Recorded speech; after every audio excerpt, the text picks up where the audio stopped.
nakita ko ditong kakaiba. Nang parang may bunker dito, boy. Baka may punong-puno ng zombie yan, ha. May CCTV pa.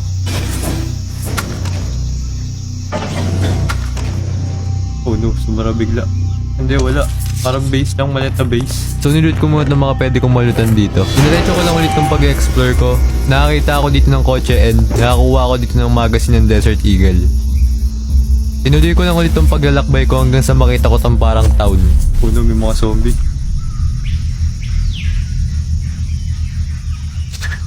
Ang bilis. Wait lang. Ang bibilis talaga ng mga ibang zombie. Yun oh. Ang bilis oh. Pumasok muna ako dito sa mga abandonadong bahay dahil paggabi na kaya dito muna ako mag-i-stay ngayong gabi.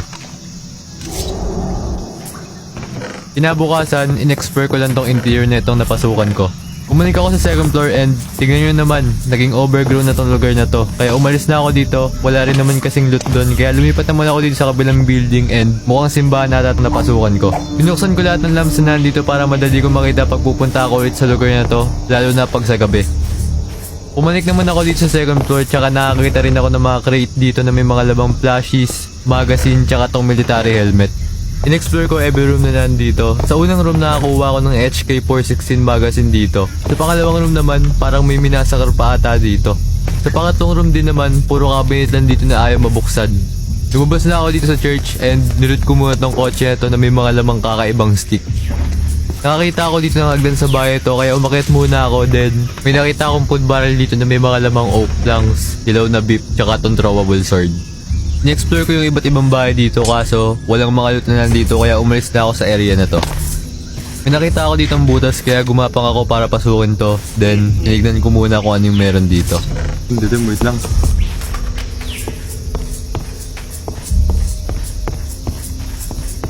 Lumabas na ako dito kasi wala rin naman masyadong loot tong area na to. Niloot ko muna tong kotse na to bago ako umalis dito then pumili na ako ng maayos-ayos na bahay dito para dito muna magstay dahil masyado na ring late para umuwi pa ako. Niloot ko muna tong bahay na to syempre. Tinapan ko din tong mga butas ng bahay na to para safe akong makakatulog. On day 27, umagang umaga, pauwi na ako neto kaso na-ambush pa ako netong mga taong to. Pinumama rin. Wait lang, baka mamaya nasa likod ko. No, please. No, dapa. No.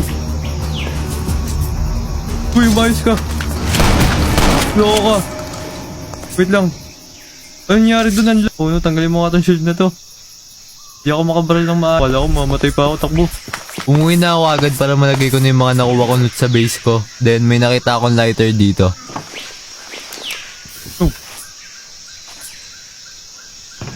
Para lang palang print. Bumalik ulit ako sa dati kong base para kunin yung mga importanteng gamit ko doon. Kinarvest ko na rin yung mga pali ko dito. Then, on day 28, bumalik na ako sa panibago kong base para gumawa ng taniman dito sa ilalim ng bahay ko. Pinatag ko muna tong area na to hanggang sa maplat. Then, after nung araw na yun, kumuha muna ako ng mga resources tulad ng wood tsaka tong tubig. Day 30, buong araw na to, ginawa ko lang tong farm ko. Sinetup ko na kagad tong tubig dito. Then, after nun, tinili ko na tong mga grass dito tsaka ako nilagay tong mga seed.